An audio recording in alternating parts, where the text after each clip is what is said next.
Welcome to the Resilient Retail Game Plan, a podcast for anyone wanting to start, grow or scale a profitable creative product business with me, Catherine Eardley. The Resilient Retail Game Plan is a podcast dedicated to one thing, breaking down the concepts and tools that I've gathered from 20 years in the retail industry and showing you how you can use them in your business. This is the real nuts and bolts of running a successful product business, broken down in an easy, accessible way. This is not a podcast about learning how to make your business look good. It's the tools and techniques that will make you and your business feel good. Confidently plan, launch and manage your products, and feel in control of your sales numbers and cash flow to help you build a resilient retail business.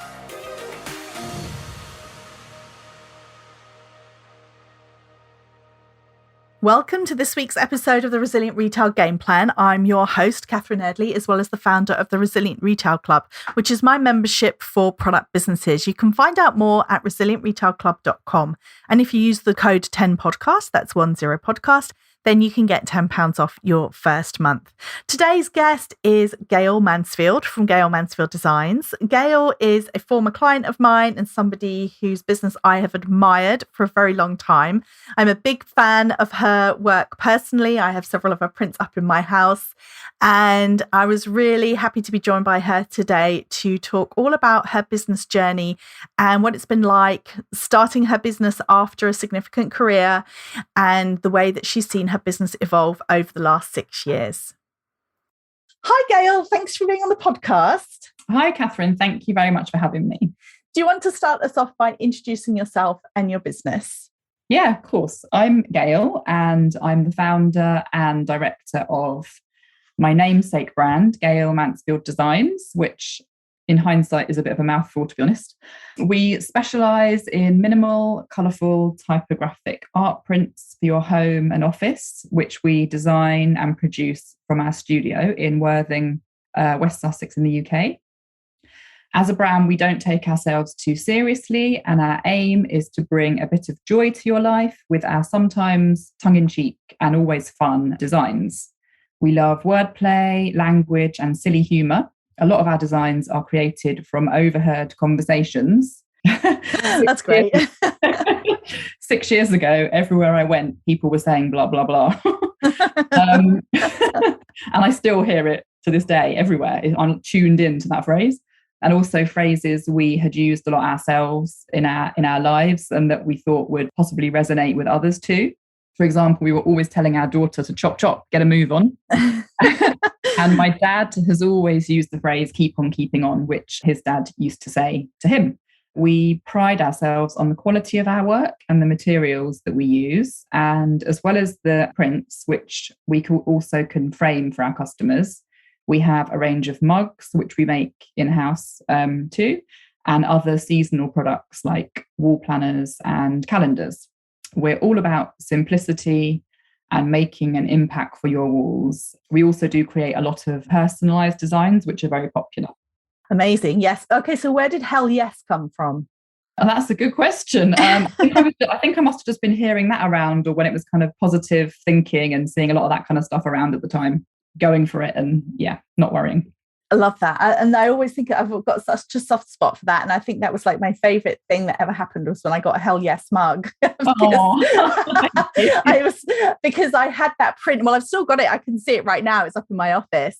And I had the postcard with hell yes. A card with hell yes. Yes. For years, it must have been like right around the time, like 2017, 2018, when I was first starting my business. And I would do it like, it is like one of those phrases when you're like, can I do this? Like, hell yes. Yeah. So I've got such a soft spot for that slogan. Oh, thank you. Yeah. I mean, you've reminded me, that's like we had 15 when we first launched in 2016. And that was one of the first ever ones out of the 15. Yeah. The monochrome hell yes. Yeah. I think it was just kind of linked into me just kind of going for it as well with the business and just being positive. Yeah. Well, that leads me perfectly on to our next question, because you and I were both, even though we didn't start at the same time, we were both very similar age. So I think we were both 39 or heading towards our 40th birthdays. So we were both in the situation where we'd had a substantial career, really, in pre-entrepreneurial days, if you like. So how did you find that experience of starting a business after having been in a career for a number of years? So basically, what happened for me was that after maternity leave with my daughter when I was 34 or so, I'd gone back to my career, which was as a project manager working in a social housing partnership, liaising with the 7 local authorities in southwest London. And I'd gone back to that career part-time. And I'd worked in that sector pretty much since finishing university, in various different roles, but always kind of social housing was the career. So yeah, it was a really long time. And as I was getting closer to that big 40, I think I was 38. Yeah. So yeah, it was creeping towards that big number. And I was just kind of really feeling ready for a change in my life, in my working life. And it felt a bit kind of now or never. And that 40 was like a real, right, if I'm not going to do it now, when am I going to do it? When I was off work with my daughter when she was a baby, I had a few ideas for businesses then that I could start. So it had been in my mind for quite a while. But then obviously it took me a few years to kind of get there to actually doing it. And what had been happening was I was posting photos, sharing photos of our house and our renovation on my personal Instagram at the time. Right. Kind of sharing like my interior design and styling and photography, which I've always absolutely loved. And in fact, one of the original ideas I had to change from my social housing career, totally not creative, nothing related to this, was to be trained as either a stylist or an interior designer. Right. But once I started running this business, I realised, well, actually, I could style and photograph our own prints in our own home. So it kind of satisfied that's the styling urge for me. As I was already working part-time around my young daughter and mostly at home, in that career when I went back part-time, that shift to running a business and entrepreneurship didn't feel too big a change. Right. Because I started the business from home and working around her, but the lack of a regular salary was very hard at the beginning. But I really wanted to work flexibly around her. So taking a punt with a business felt like a good idea. But I do think I'm quite unusual, maybe not, but in that I don't now do anything that's remotely related to my previous career. Right. That in itself was quite daunting, I suppose. It wasn't like I worked in an interior design company and then set up as an interior designer on my own, for example. So I went from like a completely different career, not creative at all, to being like in this design business world. It's all really based on just a love of good design and interiors that I've always had running through my life as a hobby, with the added bonus of the fact that Steve, my partner, is a very experienced graphic designer. So without him on hand to start it all off, it would have probably been quite a different story. But the great thing about starting this business was that it was fairly low risk, and we were able to like test the market for quite little outlay. And at that point, we didn't really have like huge costs or anything. And yeah, the business was born basically from a conversation I'd had with Steve around buying prints and art for our own home. So you were looking for something specific to match your style of interior design? Yeah. And he kind of said, which really was, I think, maybe a bit of a throwaway comment, why don't we have a go at creating our own? And then that kind of really then planted the seed. And we were like, well, actually, we could. And because the risk was fairly low to us, we could try that. So we spent our weekends building a website and working on designs for quite a few months. And then, July 2016, we launched with just 15 of our first designs, but it was all very kind of, low key, and we'll just see where this takes us kind of thing. Yeah, for sure. Do you know what? I don't know that we've really talked about this much before, because of course we've had lots of conversations in the past, but your house is absolutely stunning. I remember seeing it. I think 91 magazine did an article on you, didn't they? Yes, they did. Yeah. Yeah. And it is really beautiful. So I can totally see that you've got a very clear eye and a very clear aesthetic. And then it was like, okay, I want to create something that fits that. And then of course you've got the great asset that you've got Steve on hand to help you actually create the vision, as it were. So it just kind of felt like a coming together of both of our skill set, I suppose. So are there any ways, I know that you said that specifically you don't really do anything to do with your previous experience, but do you think the fact that you've got this experience in project management, even though it was a totally different sector, do you think that has helped you? Definitely, yeah. I think there's quite a few transferable skills there. So, I did have to be really organized in that role and kind of adept at like juggling lots of different demands and projects at the same time. So that's a really useful skill that I use every day now. And I had to do things like, write reports, analyze data. And again, that kind of thing is really invaluable in a business. For sure. And also I'd had experience of managing people. So, now I do that as well in the business. So although it was completely unrelated, I think there's so much stuff I've been able to transfer. Do you think on the flip side that there are any downsides of starting, say, in your late 30s? So it does feel maybe quite risky to leave something behind that's all you've ever known for your whole career. Because that 16, 17 years is a long time.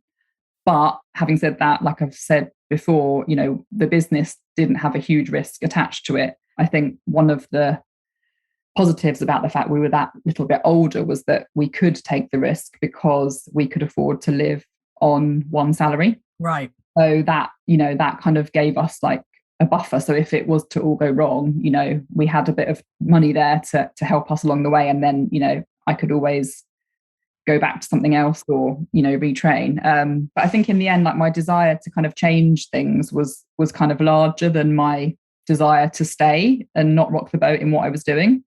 I think I was just really determined to make the change. And sometimes when I look back, I think, well, I probably should have had a creative career all along, really. And maybe you're more committed to your ideas when you're a bit older, as there's less time to play with in the future. I don't know. That's a good point. Yeah. So since you set it up, you set it up in 2016 with your 15 prints. Yeah. How has it changed since then? And what do you think have been the biggest shifts? Well, I mean, there's been a lot of shifts in those 6 years. How long have you got for me for this question? So at the beginning, we're coming up to our 6th birthday. The growth really was very organic and it was fairly kind of slow really over those first couple of years. Mm-hmm. It was just me mostly in the spare room doing everything pretty much. And Steve at that point working around his full-time job, doing the designs for us. And then all the marketing of the business done by me. Yeah. That's how we kind of worked for those first few years. And then after about 3 years, we decided it was time to hire somebody, make our first hire to somebody to manage the order process for us. Because I was spending quite a lot of my time actually printing out, packing, shipping the orders, and then not being able to manage that alongside all my other roles in the business. Yeah. The first biggest shift was we found Karen, who is still with us today. We couldn't be without her. We found her through a friend, and that first biggest shift was us going from 2 people, mainly me, to being 3 people. And since we've hired Karen, we've then also worked with various freelancers on specific projects, like setting us up on a new email marketing provider. We've had virtual assistants that work remotely, managing things like customer service, legal stuff. And we also work with agencies and freelancers who manage our paid advertising. So another kind of large shift has been like the general outlay and cost and responsibility of paying staff, paying freelancers to help get things in place, paying like large invoices to suppliers, all the stuff that's needed to run a larger business. So the costs go up as the company grows and it becomes like quite serious. Yes. And then another shift, but a very necessary one, is that we now have a rented premises. So summer 2021, we moved in there. So before that, we'd had a garden studio that we'd worked from. And before that, it had been me in the spare room. So we've had, those moves through as the company's grown and we've needed more space. And that's not far from you. So you've got this premises now because almost everything was going out of the garden studio for a long time, right? And then you made this shift. So you've got much more, triple the space, quadruple the space, more than that? Probably, I'd say I'm sitting in the old place. the old garden studio. I'm looking around. Yes, at least 4 times the size. Wow. So it is quite a lot bigger. Because what happened was when we first had the garden studio, it was fine. And we weren't actually offering framing at that point. Mm-hmm. And then as soon as we started offering framing, we were getting these deliveries of pallets full of frames and loads of packaging and boxes. And also, Karen was coming in more and more. And then it was just, we needed more space, but also we needed that separation from our home. Right, yes. So it is really local to us, our premises, but it's so good to have that separation. And Karen's, really autonomous. She comes and goes, does the orders. And then Steve and I go down there as and when and work from there too. So it's really nice to have that space. It's on a row of shops, but you don't actually operate as a shop. Yeah, so we had to kind of find somewhere that was a good location for us all. So that was the kind of main driver in it, where it was. And it just so happens that, it is on a road that you could run a shop from, but we use it as an office really, and as a production facility. Do you ever get people peering in through the window? Well, the whole window is frosted, so they can't see anything. But yes, sometimes we have the door ajar, or when we're, dropping stuff off, and people always have a little peer in. It's interesting, like, what is this place? It's just black and frosted. What's going on here? Yeah, there are a couple like that near me, and I must admit I am quite tempted to peer in through the window as I go past. So lots of shifts. So you've gone from it being predominantly you to still a small team, but the more people, and as you said, various freelancers as well, extended out, more premises, lots more designs. I mean, you started with 15. How many do you think you've got now? It's almost too hard to count, is it, with all the colour variations? So many, because there's so many colour variations and there's so many sizes and there's so many framing options. It's hundreds and hundreds of variations now. Yeah. There must be about 200 designs, but then, I think. Now, a lot more than 15. Let's put it that way, yes. Yeah. And one of the things I wanted to ask you about specifically, because we're talking about shift, and I know that you sort of very much did start on your personal Instagram sharing your house and your interior design, and then obviously became Gayle Mansfield Designs on Instagram. Yeah. So how do you feel, or how have you found the journey with the way that the Instagram platform has changed? Because the last 6 years, that's really quite a significant shift that we've seen just on that one platform. Yeah, it's incredible really how much it has changed. I think if I started now, I don't know, it would be so different to how it was then, I think. Yeah, it's fascinating, the whole Instagram thing. At the beginning, I loved the platform. I still do, but kind of the main difference is that I engage and post on there much less than I used to. Right. My attitude towards it is a bit more kind of relaxed. I accept that it's like one tool in the marketing mix. Now that I have so many other marketing efforts going on, it doesn't feel as pressured, the whole just Instagram thing. I used to be, it's 7 p.m, I need to post. And I don't have that feeling so much anymore. And as you've just said at the beginning, I was kind of much more personal on there, because really it was just me then. Mm-hmm. And I was sharing a lot more personal stuff. But as the business has grown and evolved, it feels kind of natural that how I use the platform would change too. I know there's, loads of great people out there who, show their faces all the time, talk to camera, and are consistently building their personal brand. But for me, I'm somebody that leans a bit more towards introversion. So it was never going to work for me long term. Mm-hmm. Being like that, it was fine when there was a handful of people following along and I was, building from the ground up. But once it got to 50,000 plus people, I think I just got a bit it's feeling a bit exposing now. So I think my attitude towards it has, I've kind of removed myself as a person from it quite a bit. To be honest, I think it's really healthy that as business owners, we understand ourselves enough to know what works and what doesn't work, because you just have to recognize that if it's going to be absolutely excruciating and suck all the joy out for you to have to and feel really uncomfortable and unsafe to putting your face out there, then absolutely I think it's really important that we acknowledge it doesn't work for everybody. And there's so many ways to run a business. You don't have to do it like that. And I think it took me a long time to kind of be okay with that. I kept trying to be this person. It's like I've accepted that I'm not comfortable doing that. So I can't run this business long term sustainably if I'm not doing something that fits me as a person. Yeah. And there's lots, as you said, there's so many other ways of marketing. Exactly. Yeah. You know, and that's a great way for, you know, I think that platform is more geared towards people that are maybe a little bit more extroverted or, you know, just happy. That's their kind of happy place. But for me, I'm much more reserved. I couldn't carry on doing that.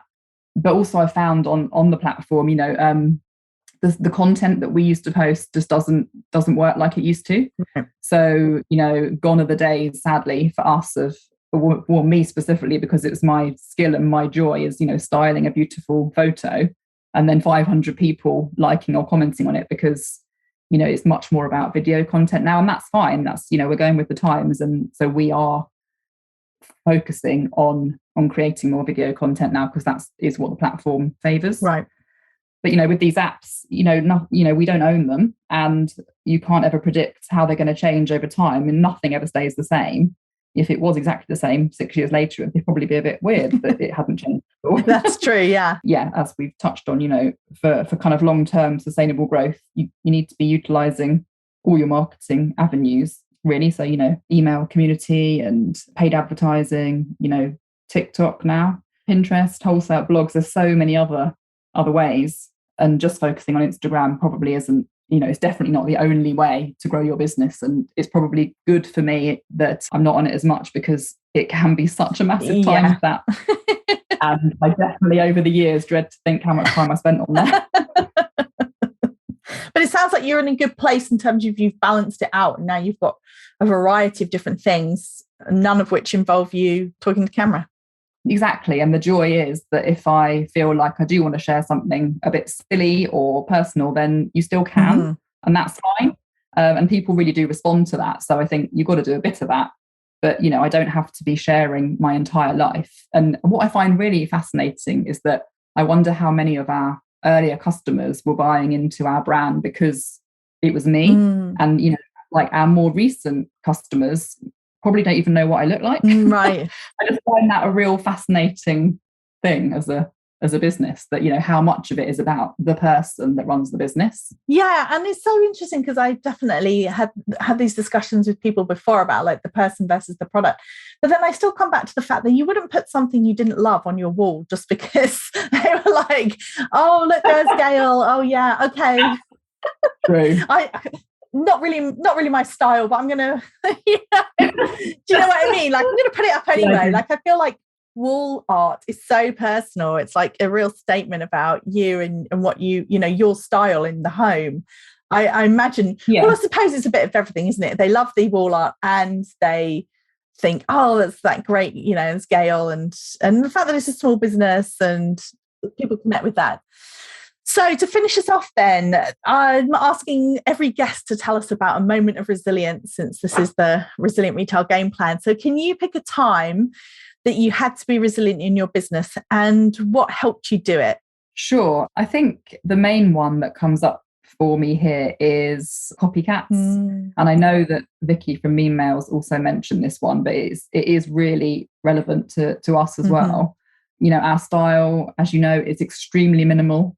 And simple, and therefore so easy to rip off. And it's happened to us so much over the years, and it did used to really upset me, and I found it hard not to take it personally, as I'm quite a sensitive person.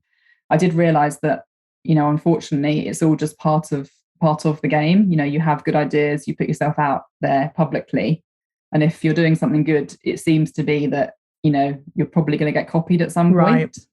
And I know that it happens across all industries. And I've just found it's easier to accept that it will happen rather than waste energy on being upset about it. And just to make sure that, you know, we have some systems in place to deal with it. It is really tough and annoying because, you know, running a business is not easy, and it's just another layer on top to deal with. But, you know, how we've been resilient and helped the situation is we employ somebody who takes any kind of legal action for us, so we don't have to get personally involved unless absolutely necessary. because, you talk about mindset quite a lot. And, for me, I have to protect my energy and my drive to push the business forward. Yes. If I'm distracted by that kind of stuff happening, it's really not going to help at all. So I just make sure, I look after my mental and physical health as much as possible and try to maintain a positive mindset and have, breaks away from the business to kind of recharge and have fun. And I know that I've got that person kind of dealing with that stuff for me. That's been quite a big one. And then another, it's not really a moment, it's the entire year of 2022. I think basically to be in business this year, it is ecom anyway, it's much, much harder than 2020 and 2021. Yeah. We had such huge growth over those 2 years. And then this year it's like, oh, okay, obviously that's not happening as much anymore. There's economic uncertainty, rising costs for everyone. So I think just being able to, get up every day and crack on and keep going in the business takes a certain level of resilience, because you have to just keep putting the work in, and sometimes the results of your efforts aren't always as immediate as they maybe once were. So what's helped me this year really is I've got a network of incredible women who are also all run small businesses, and we have a WhatsApp group where we can share ideas, discuss problems, and that's so helpful. Yeah, no, absolutely. I think you touched on so many important points there, that it's that first of all, with the copycats, that you've chosen as the business owner to distance yourself from the personal nature of it, which can feel really hard. It's kind of like, would you say it's a similar feeling to when you employ someone to deal with customer service queries? What, being able to being able to give yourself a bit of distance from copycats and, the occasional outrageous customer demand type thing. Yeah, I think you can't, as the business owner, you can't do everything. Yeah. Well, I didn't start with, but as it's grown, I can't do everything. And I think, just certain things, my energy is needed in other areas more than these areas, but these areas obviously still need dealing with. And so, it's just about finding other people to help with those things. And I think you made a really great point there about your energy and your mindset is a precious resource, and taking care of your mental and physical health as much as you can it is a really important part of running a business. I really believe that. Yeah, I agree totally. Yeah. And also talking about 2022 and just the importance of that support. And as you say, the sort of camaraderie of small businesses, because it is a year that is testing all of our ability to be action focused and not stuck, I suppose, keep moving forward. Yeah. I think that's what all of our ability to do that has been challenged in 2022. Absolutely. Well, thank you so much for joining me. I really enjoyed our chat. It's been great to hear more about your journey and how it all began and everything else. And do you want to finish us off by telling everyone where they can find more about you? Yeah, sure. So we're on Instagram and Facebook at Gayle Mansfield Designs, all one word. It's Gayle, Gayle. And our website is gaylemansfield.co.uk. Thank you so much for joining me today. I would love it if you came over to Instagram at Resilient Retail Club. Shoot me a message, let me know what you took away from today's episode. And of course, if you're taking any photos of yourself while you're listening, I love to see where you're tuning in from. So do tag me on those and I always reshare them. Love to see those photos. If you have a moment to rate and review the podcast in iTunes, that would be absolutely phenomenal. I love to see your reviews and I appreciate them all so much. You can also rate the podcast inside the Spotify app if you so wish. Otherwise, if you hit follow or subscribe, you'll be the first to know about every new episode.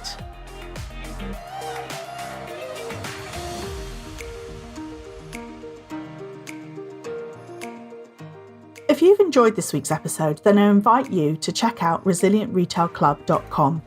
The Resilient Retail Club is the membership for anyone wanting to start, grow or scale a profitable product business. No more trawling Google trying to find the answers to your questions or wading through general business advice that speaks mainly to service-based businesses. Whether you're still at the idea stage or you've been going for a while but want to get more focused and organised when it comes to your business, the Resilient Retail Club is the place for you. With a library of courses tailored to creative product businesses, several live sessions a month, and a supportive and active community, the Resilient Retail Club is the perfect membership to help you hit your goals faster. Check it out at resilientretailclub.com.